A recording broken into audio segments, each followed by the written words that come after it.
Some hunters found the boy in a ditch on the side of the road, and all signs seemed to indicate that he had died from alcohol poisoning. The boy had clearly suffered more than the alcohol, as his eyes were sunken and purple, as his nose was crushed and bent. But the blue colouring of his vomit-stained face was the most apparent aspect of his ghoulish visage. I had known the kid, Perry Till, for much of his life, because I was a friend of his father, Joseph. Hell, I was even invited to Perry's 17th birthday less than a year back. Even if I couldn't attend, the boy called me uncle, and I tried to do the best I could for him. But I never knew how much he really needed it in the last few days alive. Joseph and I have no familial connection. We certainly weren't raised similarly. But we both found ourselves at the end of the line in a dead-end town. I have nothing but respect for Joseph, even after everything that's happened, as he chose to befriend me when no one else would. A single father running a failed video store. I met him after sleeping in his parking lot back when I lived out of my car. He set me up with a job at his video store and some money to sleep at a motel, and I just managed to stick to him like a leech.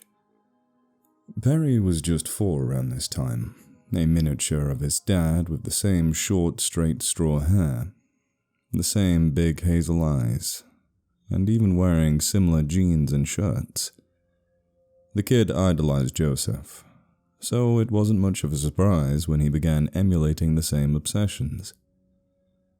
Joseph had gone to film school and had planned on being an independent director, and while that dream never panned out, it never died either. Now, I've seen a few flicks in my day, and even consider myself a Kubrick fan for all that's worth, but Joseph really knows his stuff. He has always avidly collected Criterion films, and he's lectured to me on multiple occasions, mind you, about the works of Einstein, Cocteau, and Ozo. He's often had me over for his own makeshift film festival in the Living Turn screening room. This was one of these get-togethers that I could first picture anything indicating something off about the family. Perry was only 12 then, yet Joseph decided to invite him for an overnight marathon of Bergman films. Perry loved it, and it didn't seem my place to protest. However, I remember vividly how my skin crawled as the woman on screen intimately described a sexual encounter with 2 prepubescent boys, while neither Perry nor his father was moved from their mesmerized state. Over the years, I was invited many times to act either as staff or in the traditional sense for Joseph's many film projects. Of the dozens of projects he tried, I doubt he finished one though. If he did, I never saw it complete. Joseph had an odd style of directing and somewhat bizarre tastes, seeming a different person when his creative juices began to flow. He would stretch his non-existent budgets to the limit and create beautiful and surreal matte paintings and miniatures. However, he would also become distant and erratic with his actors, yelling at them if they forced another take on the limited film stock. No one else in town ever came to him after working with him once. No one but me. I must admit to myself that it was more than just my loyalty to a friend, that I have been pointlessly infuriated with this man for years now. I truly believe that he is a genius, weighed down by his own shortcomings, and that he is a caring father and friend when he is not caught up with his own mind.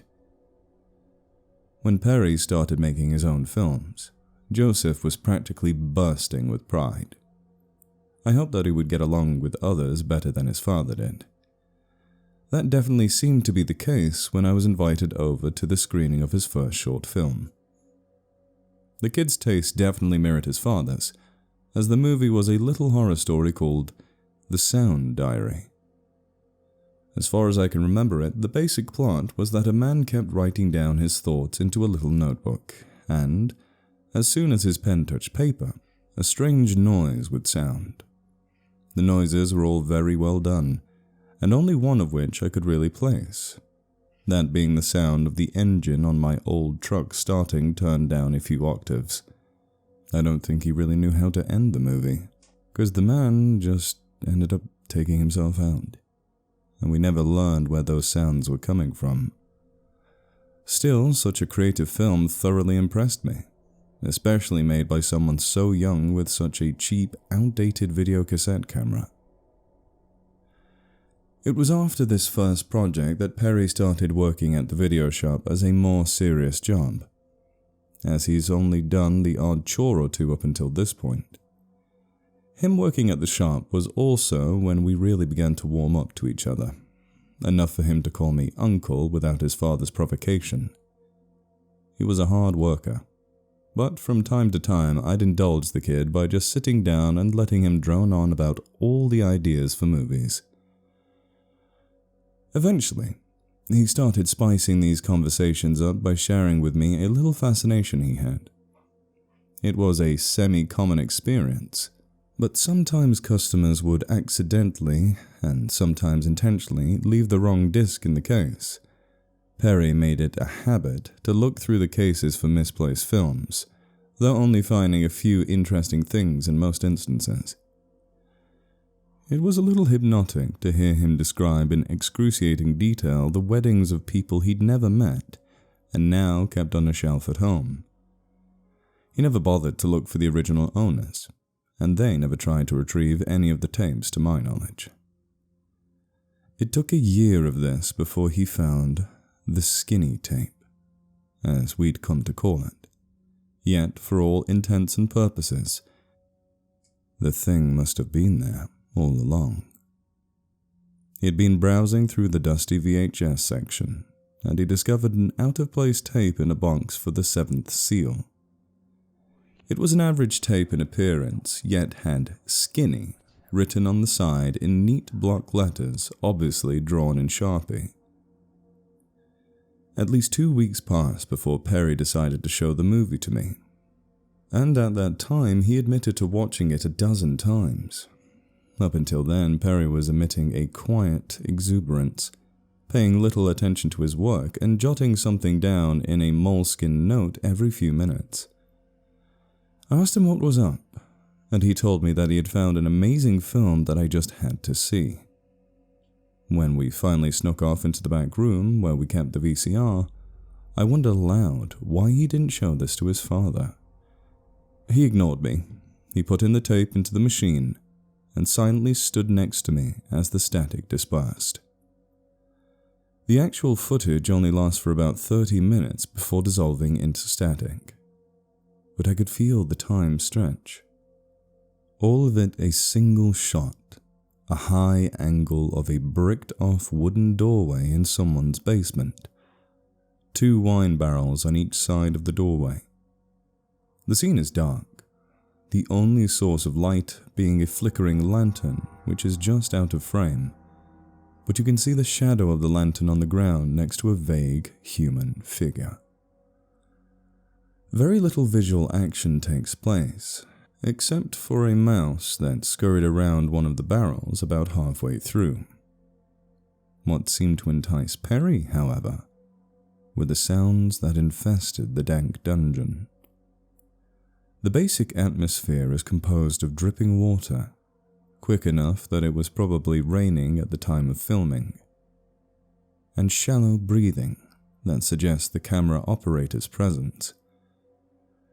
After a while, you adjust to these sounds as they melt into the background with the accompanying events.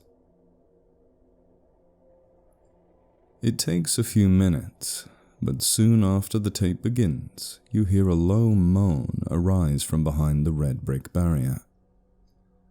A violent yank of chains follows, and about 5 times it seems someone or something is trying to break its bonds.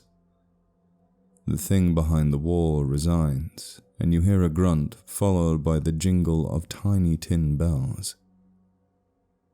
At this time the mouse scurries past, and the thing must hear it because it produces another moan, more guttural now, and accompanied by more yanking of chains. Once again the jingle of tin bells. It seems quiet for a bit, but slowly you begin to hear growing sobs, dry and pleading. It's faint, but little before the end, a small, effete voice whispers, "Jack? Jack?" while the sob continues. After that, the background noise takes over again before quickly cutting to black, followed by static. This felt like something Perry could have made, yet somehow off. Perhaps that was what enticed him so much about it, as I could see he wanted to play it again as soon as it had ended. I told him that I found it quite strange and disturbing, to be honest, but he didn't seem to register that. Soon after that, Perry halted the project he'd been working on, supposedly his would-be third film about a man living in a transparent hallway between the front doors of two suburban homes. In its stead, he began working on a new project, an adaptation of Edgar Allan Poe's The Cask of Amontillado, using the skinny footage. I told him that it was a bad idea, that the tape could be a snuff film for all we knew, but he simply dodged this advice. The kid was getting a lot more closed off now, sometimes missing school if his father was to be believed. It was 5 days before Perry's body was found when I went to tell Joseph. He was also very concerned about his son's shift in behavior and asked me what I knew. I responded with a question of my own, whether or not he knew of the tape with the word skinny written on it. He was confused, but he knew his son well enough that I think he could understand some of the implications as I described the tape's contents. We sat across from each other on the sectoral couch he kept in his living room, and he chewed the words for a few times before finally speaking. "I know where a wine cellar is," he said. "If it's the one from the video, he could be sneaking off to the old ranch. We should both go." I followed behind Joseph in my truck as he twisted along dirt roads for about a mile. Eventually, we found ourselves in a huge overgrown field, cornered on 3 sides by forest, with the road passing near a huge house that most likely used to govern a plantation. As we got near it, I could see that it had been abandoned for at least as long as I had been alive, for the porch on the big building sagged with rot. We got out of our cars, and from the look of his red eyes, it seemed that Joseph had been crying the whole time. He walked toward me and gave me a hug, whispering in my ear, "Thank you. Thank you for doing this for me and Perry." I almost began crying myself. However, before I could get emotional, Joseph led me around the back of the house where the cellar entrance was. We could see the doors were already wide open. Once Joseph laid on the gaping wooden doors, he quickly sprinted into the dark stairs that the doors opened up to. It took all I had to keep up with Joseph, because he ran like a bat out of hell. It smelled like decay in that cellar. More than it smelled like one, and I imagined many of the barrels were filled with vinegar at that point. Joseph led me through the huge tomb of wine before, not taking a single wrong turn, until we got to our apparent destination. Sure as my mother's name is Anne, I saw the exact same location from the video, only the wall was no longer there. I clenched my teeth and fists, for I saw Joseph crumple to his knees before a mess of scrambled bricks, just a few of them piled off to the side. In the small room, the one previously walled off, were 4 rusted chain manacles, all of them broken. On the floor was what once may have been something like a jester's hat, with 3 tiny bells attached to the end of 3 different floppy points of the hat, and a half-missing, maggot-infested rat corpse lying beside it. Neither of us saw Perry again after that day. Now would be the best time to reveal why I am writing this at all. I'm not the boy's actual uncle, so I don't have any right to disclose his life and fate to strangers. I do have a right, however, to do whatever I can to help my friend in whatever way I can. The truth is that I don't have the slightest clue what has happened. I'm too close to it all to wrap my head around it.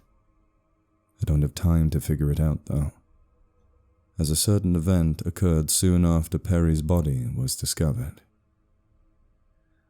Joseph invited me over to his house once more. I found him quietly waiting in the living room, the skinny tape sitting on the table before him. He looked more beat up than when I first saw it, overused and apparently found hidden under Perry's bed while cleaning out the room. Joseph said that he was sorry he hadn't told me earlier, that he realized as soon as I had described the tape. He was the one who made it. I didn't know what to ask him then, and I still don't. We just stared at each other for minutes.